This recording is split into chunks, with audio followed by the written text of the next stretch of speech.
Basa eh. Pare-pareho tayo. Opo. Oho. Pangalawa, kayo po ba'y tagapagsalita ng China? Hindi po. Hindi pa. Hindi ho kayo tagapagsalita ng China. Hindi po. Pero parang pinagtatanggol nyo ang China. Hindi po. Hindi, pinagtatanggol nyo ang China. Hindi po. Hindi, pinagtatanggol Ang nyo ang China. pinagtatanggol ko po ay ang katotohanan. Huwag kayong sumigaw dito sapagkat mas malakas ang boses ko sa inyo. Point of order, Mr. Chair. Also mentioned that there could be a motivation why they're pushing forward the China narrative. Is that correct? Yes, Mr. Chair. Okay, so ano kaya ang motivation, Commodore? Well, I don't have any idea behind the motivation, Mr. Chair, but we can just probably speculate, no, for some other reason. Based on your speculation, what could have been, or what could have been the motive or motivation of these people who have been pushing forward the narrative of China? Well, looking at the incidents that happen in different countries, Mr. Chair, we know for a fact that there are people who are using pro-China narrative, whether in the United States or in Australia or any other countries, because they are being supported financially. Doon ba sa kanilang mga, did they state some facts on, kagaya po nung sinabi ninyo na sinasabi nila na kayo ang talagang traidor dahil kayo ay naniniwala sa Amerika? Tama po ba yun? Yes, Mr. Chair. And did they state some facts or dahilan kung bakit ganun ang kanilang sinabi? They did not support such claim, Mr. Chair. They just mentioned taksil ako. And for example, for Mr. Ado Paglinawan, he always enjoyed calling me as tonto of Mr. Ray Powell. Is Mr. Paglinawan here? You are Mr. Paglinawan, sir? Opo. Okay, pwede po bang magtanong sa inyo, sir? Ano ho ang inyong posisyon tungkol sa paglalagay ng mga installations or buildings sa West Philippine Sea ng bansang China? Ano po inyong pananaw dyan? Ang pananaw ko po dito ay hindi napipinto sa pro-China o pro-US. Dahil kami po sa Asian Century PH. With all due respects to the Congresswoman from Bataan, ang aming pong panuntunan, kumukuha kami ng mga aligasyon, pina-fact check namin. At kung may diversion, nagbibigay kami ng sarili naming opinion. Yan po ang proseso na aming sinusundan. Sa pagtatayo po ng mga installation ng China dyan, yan po ay batay sa kanilang pananaw. Maaring mali yan sa ating pananaw, pero sa kanilang pananaw, tama sila. Sige po. Sa inyong pananaw, sino ho may-ari ng West Philippine Sea? Yung tinayuan nila ng installation, Mr. Paglinawan? Unang-una po, kailangan bumalik tayo sa basic definition of terms. Nagbanggit po kayo ng West Philippine Sea. Excuse me po, sir. Yun na lang po, para hindi po humaba. Doon na lang po sa area where the Philippines claims ownership on those islands na tinayuan po ng China, ng kanilang mga installations. Ano hong pananaw nyo doon? Tayo po ba may-ari noon o sila? Wala po tinatayo ang China sa mga sa mga lugar na ating inokupa. Doon ho sa Scarborough Shoal, wala ho ba silang tinayo doon? Unang-una po, mismo sa testimonya ni Mr. Tariela na antas ng pagpapatupad ng batas ay ang customary law. Yan po ay pinagtitibay ng actual occupation, sustained administrative control, and defense if necessary. Magbibigay po ako ng ehemplo. Noong pong 2012, dito po sa, with all due respects, dito po sa inyong privilege speech, sinight ninyo that the occupation of Scarborough Shoal in 2012 marked a significant turning point, with China asserting historic rights as their justification. Isumiti po natin ito sa fact check. Hindi po historic rights ang pinagtitibay ng China sa Scarborough Shoal. Mr. Chair. Ang soberanya po na in-exercise ng China sa Scarborough Shoal Mr. Chair. is out of the fact that we abandoned control after the stand-off. Okay, sige po, sir. Teka ho, para ho, medyo lumalawak na tayo kasi sa aking pananaw, I may be wrong. In your case, you may also be wrong. Eh, sabi po ng UNCLOS kasi, yung area yon ay atin. Eh, kaya nga ho, ang tanong ko sa inyo, ano mang inyong pananaw?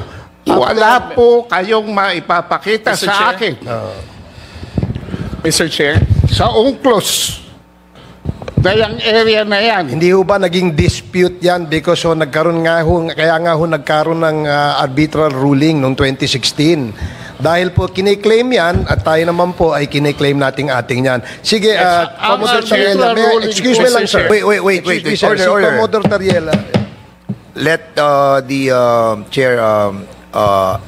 We all understand that the 2016 arbitral award has already invalidated the historic whatsoever claim of the People's Republic of China.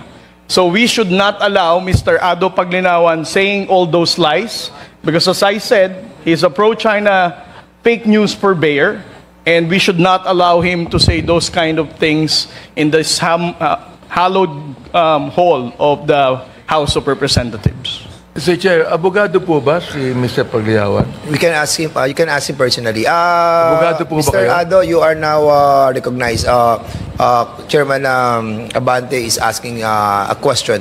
You can answer him Mr. directly. Chair, Go ahead. abogado po ba kayo, Mr. Pagliawan? Hindi po. Ako po ay marunong lamang Hindi magbasa. po kayo abogado. Ano po? Marunong kayong ano? Marunong lang po akong magbasa. O, pangalawa, ako rin po marunong magbasa eh. Pare-pareho tayo. Opo. Oho. Pangalawa, kayo po ba'y tagapagsalita ng China? Hindi po. Hindi pa. Hindi ho kayo tagapagsalita ng China. Hindi po. Pero parang pinagtatanggol nyo ang China. Hindi po. Hindi, pinagtatanggol nyo ang China. Hindi po. Hindi, pinagtatanggol Ang nyo ang China. pinagtatanggol ko po ay ang katotohanan. Huwag kayong Kung ako'y sumigaw bibigyan dito, nyo ng sapagkat pagkakataon, mas malakas ay ang boses ko sa inyo. ang Point of base ko. order, Mr. Chair. Order. Point of order, Mr. Chair. Yes. What's the point of order, Chairman Akop, please? The resource person concerned does not know the rules. So it's better that we remind him of our rules, so that any member of this committee will not move to cite him in contempt. I think, Mr. Chair, that is your duty to remind him of our rules. Mr. Ado, please refrain from talking while the members of this committee is still have the floor. So again, Yes, Mr. Chair. Mr. Chair. again, wait. This is a reminder to all of us, no, na mga resource persons, no, to answer, sumagot muna kapag nirecognize na po ng chairman, para meron po tayong kaayusan sa ating pong hearing. Okay, for Mr. now, Chairman, the last for now, time I check, I have the floor. Mr. Chair. But I beg, I will... Mr. Chair. Congressman Ako, please.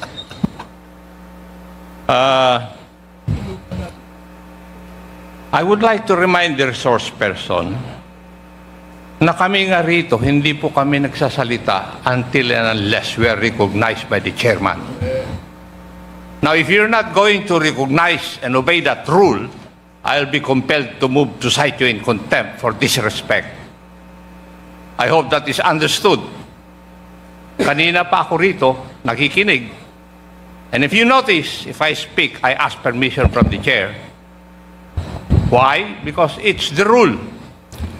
Now, if you are here, you follow the rule. When you are in Rome, do what the Romans do. I hope that is understood. Thank you, Mr. Chair. Meron lang Mr. ako. Chair, Sige, can I- maraming salamat, Congressman ako for that manifestation. Congressman Barbers, Yeah, but before you proceed, no, kasi you still have the floor. Nag-interject lang si Congressman thank you Abante. for reminding me that I have the floor. Yeah, you have the floor. Mr. But can you allow me to ask some, I You're the just wanted to be chairman, educated on this because a while ago, Mr. Ado was telling us that he read about the UNCLOS decision. Is it correct to assume that you have read the UNCLOS decision? You can answer. You are Mr. now Chairman, recognized. Yes. bago po masagot ni Mr. Paglinawan yung tanong na yan, meron no sanang tanong muna na tanungin natin siya, ano ho ba ang inyong expertise? Kayo ba ay expert? Ano ho bang inyong credentials, sir? So that we would know na Mr. Chair, Go ahead. ako po ay nagsilbi na diplomat sa Washington, D.C. from 1986 to 1993. Ano pong position niya po doon, Ako Mr. po Ado? ay special assistant to the ambassador and concurrent press attaché and spokesperson for the embassy, and for 2 years for the UN Office of the Permanent Representative of the Philippines. And who was the ambassador during that time? Ano po? Sino po yung ambassador during that time? The ambassador during that time was Ambassador Emmanuel Pelaez. Emmanuel Pelaez. Okay. So, UNCLOS po, binabanggit po dito kanina, nadinig ko po si Commodore Tariela, that hindi po ako familiar sa UNCLOS. I haven't read the whole decision yet. But what I heard a while ago was that historical claim of China was abandoned by the UNCLOS decision. So, yung kiniklaim nila that that part of the WPS is part of their historical territory had been abandoned by the UNCLOS decision. Would you agree with that? Since nabasa po nyo yung UNCLOS? Ako po, Hindi, Mr. sagutin niyo po Chair, muna ako, sir. Kung, Ako po. kung yun po ba, would you agree na sa nabasa po ninyo sa UNCLOS decision, yung pong historical claim ng China ay inabandon na nung decision yon? Tama po ba o mali yung nadinig ko kanina? Inabandon na po ng desisyon sa UNCLOS yung historical claim ng China doon sa area natin sa West Philippine Sea. Were you able to read that part?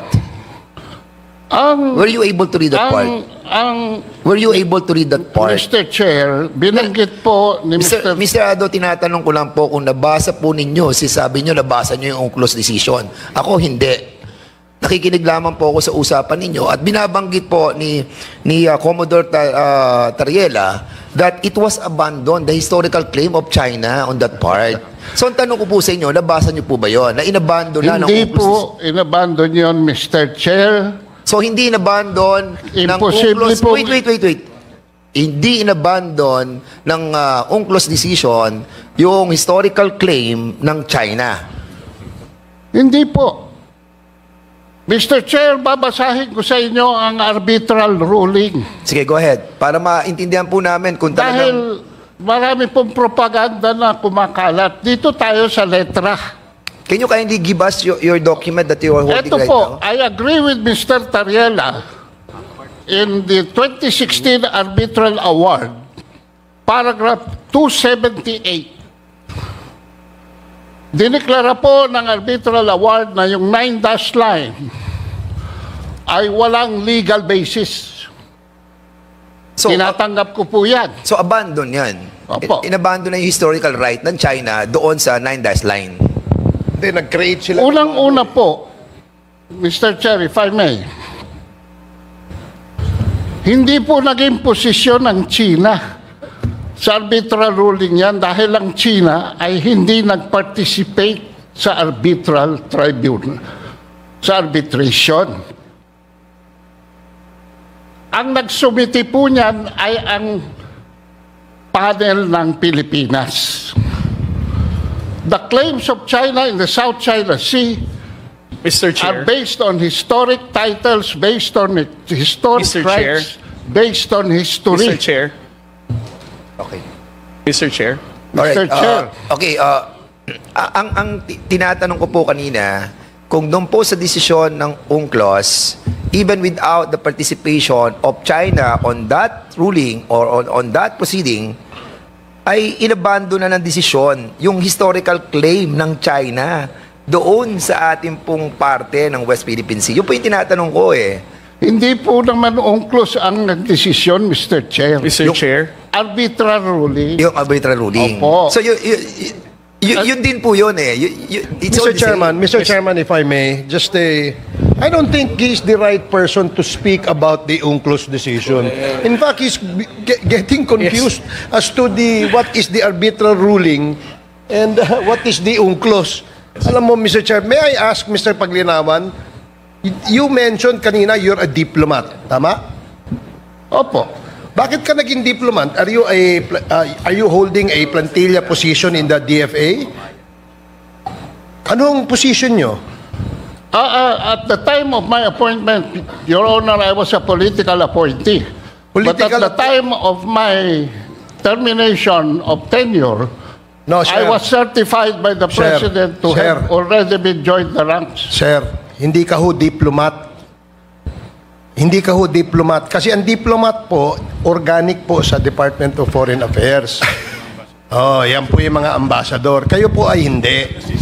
Kung special assistant lang po kayo, you're not the right person to speak about that. Anyway, Mr. Chair, Mr. Chair. we can go to another resource person, Mr. Chair. Meron po kasing information dito eh. You were one of the delegates to the you were part of the delegation to China in 2015, engaging in various Chinese think tanks. Ano ito? Nagpunta po ako sa China, 2015. Tama po yan. At saka noong 2019, para hindi na kayo mahirapan sa Google. Thank you, Mr. Chairman. That explains why he has that kind of a mentality. Salamat po, Mr. Paglinawan. Mr. Okay Chair, na po. can I- Tapos na po kayo. Mr. Chair, meron lang ako isang tanong.